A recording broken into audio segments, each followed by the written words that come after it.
G'day, it's fugitive Australian journalist Shane Dowling from the website and YouTube channel Kangaroo Court of Australia. Now, billions of dollars have been stolen from the NDIS every year over the last few years, and it's continuing today. And we know that because the Minister for the NDIS, Mark Butler, who's also the Health Minister, has admitted it as much. And I've just published an article on it, and I'll read that article out now. And I published it on Sunday, the 26th of October 2025, and it's titled Labor's Multi-Billion Dollar NDIS Fraud Exposed by Labor's Health Minister, Mark Butler.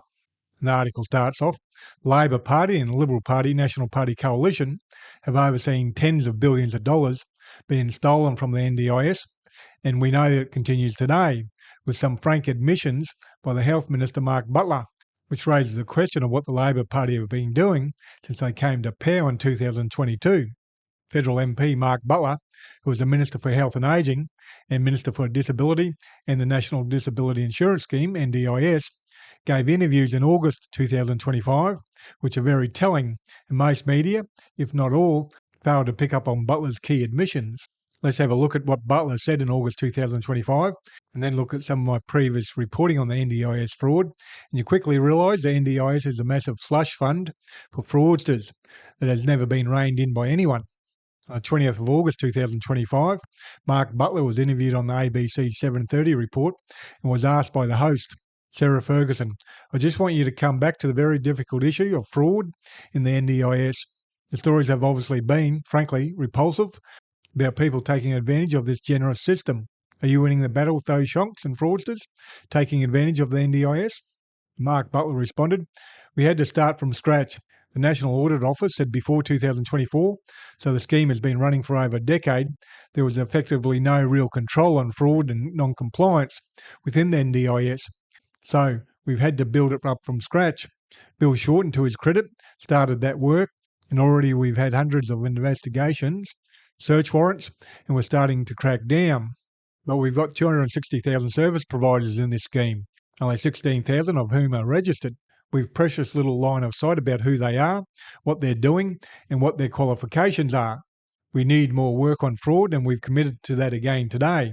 But we also, frankly, need a more robust system of provider registration, the sort of which you see in aged care, in veterans care, and in the health system, and frankly, should exist in the NDIS as well. Now, I go on to say in the article, the key part is the National Audit Office said before 2024 there was effectively no real control on fraud and non-compliance within the NDIS. So, why did it take the Labor Party from when they won the election in May 2022 until 2024 to do anything about control on fraud and non-compliance? It had to be a deliberate decision by the Labor Party to ignore the fraud at the NDIS from May 2022 until 2024, given everyone knew about it for years. On the 21st of August 2025, Mark Butler was interviewed on the ABC's Breakfast Show and was asked by the host, Bridget Brennan, do you think you'll be able to continue to crack down on fraud? I mean, a lot of the focus on waste in the NDIS seems to stigmatise families who are trying to get onto the system, when in fact there are so many dodgy providers still out there, Minister. And Mark Butler replied, absolutely.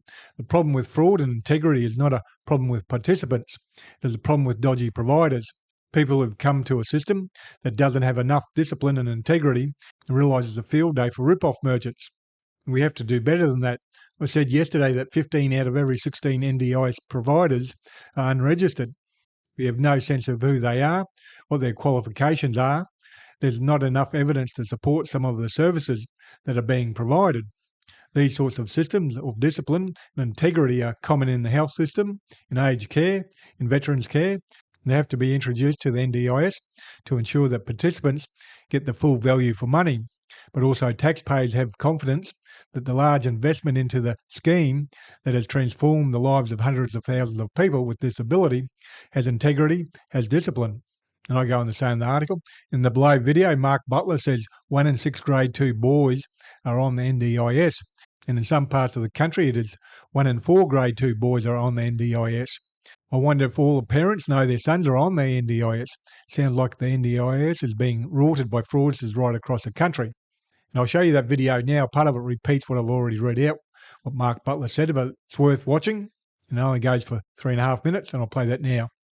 Mark Butler, welcome to 7:30. Thank you, Sarah. In making this announcement today, you said that the NDIS was in danger of losing its social licence. Can you explain that?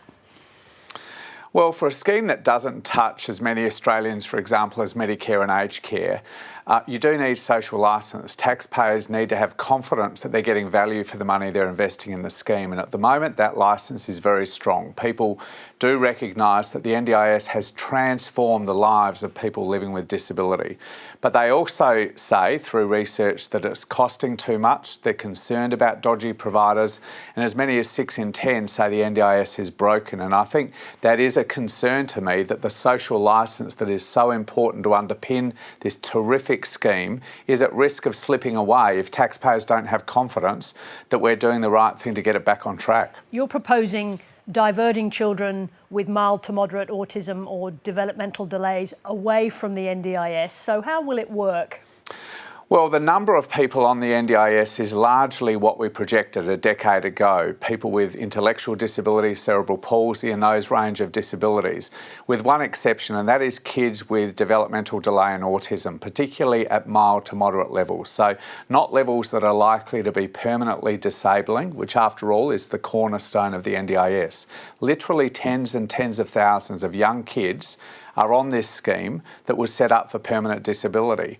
And that's largely because there's no alternative. As I said today, it's really been the only port in a storm for parents who are worried about their kid not hitting milestones. We should have an alternative system in place for those parents and for those kids. And that's what I committed to building today, a system to support those children to thrive. I think most of your viewers would be alarmed to know that 1 in 6 grade 2 boys are on the NDIS, and in some parts of the country it's as high as 1 in 4 grade 2 boys are on the NDIS. We've got to do better than that, because the scheme was not intended to cover those kids. Now, obviously, I just want to come back to the very difficult issue of fraud in the NDIS. The stories have obviously been, frankly, repulsive about people taking advantage of this generous system. Are you winning the battle with those shonks and fraudsters taking advantage of the NDIS? Well, we had to start from scratch. The National Audit Office said before 2024, so the scheme had been running for over a decade, there was effectively no real control on fraud and non-compliance within the NDIS. So we've had to build it up from scratch. Bill Shorten, to his credit, started that work, and already we've had hundreds of investigations, search warrants, and we are starting to crack down. But we've got 260,000 service providers in this scheme, only 16,000 of whom are registered. So we have precious little line of sight about who they are, what they're doing, what their qualifications are. We need more work on fraud, and we've committed to that again today. But we also, frankly, need a more robust system of provider registration, the sort of which you see in aged care, in veterans care, in the health system, and frankly should exist in the NDIS as well. All right, we'll look forward to seeing how that goes. Mark Butler, thank you very much indeed for joining us. Conclusion. The fraud and theft in the NDIS, being worth billions of dollars every year, has been known for a long time. For example, previous articles I've published are, on the 21st of August 2022, I published an article titled, Bill Shorten, Labor's version of Angus Taylor, is doing nothing about the estimated $6 billion being stolen from the NDIS. Why? And the article starts off, Bill Shorten, Minister for the NDIS, has failed to take any action regarding the billions of dollars being stolen from the National Disability Insurance Scheme every year, even though he says he has known it has been going on for a long time. So much so, he continually warned the previous government about the fraud and theft. Australian Criminal Intelligence Commission CEO Mick Phelan estimates the fraud and theft could be up to 20% of the $30 billion annual cost, which puts the total amount stolen from the public purse at $6 billion. And I go on to say in the article, 3 years later, not much has changed from what I wrote in August 2022 about the NDIS fraud and theft. I published another article in June 2023 titled, Bill Shorten, the NDIS, is set to become Australia's biggest fraud scam with tens of billions of dollars stolen. And another article in July 2024 titled, Bill Shorten managed NDIS has fraudulent spending of at least $5.5 billion a year on sex toys, gambling and cannabis, etc. Mark Butler said in the interview above, Bill Shorten, to his credit, started that work in relation to the control of fraud and non-compliance within the NDIS. But Butler contradicts himself when he says, I said yesterday that 15 out of every 16 NDIS providers are unregistered. We have no sense of who they are, what their qualifications are. If Bill Shorten did such good work when he was NDIS Minister from 2022 until 2025 on control of fraud, the first thing he would have done is made sure that people getting paid were registered and qualified. Otherwise, he should have just stood on a street corner handing out the billions of dollars. Everyone knew long before Labor came to power in May 2022 that fraud and theft was rife in the NDIS, and over 3 years later, Mark Butler, who is now the Minister for the NDIS, says that 15 out of 16 NDIS providers they are paying are unregistered, and we have no sense of who they are, what their qualifications are. It shows what a failure Bill Shorten was as the NDIS Minister, which was no secret, and I wrote about it numerous times. Prime Minister Anthony Albanese and the Labor Party knew what was happening at the NDIS on Bill Shorten's watch, and Albanese allowed it to happen and should be held accountable.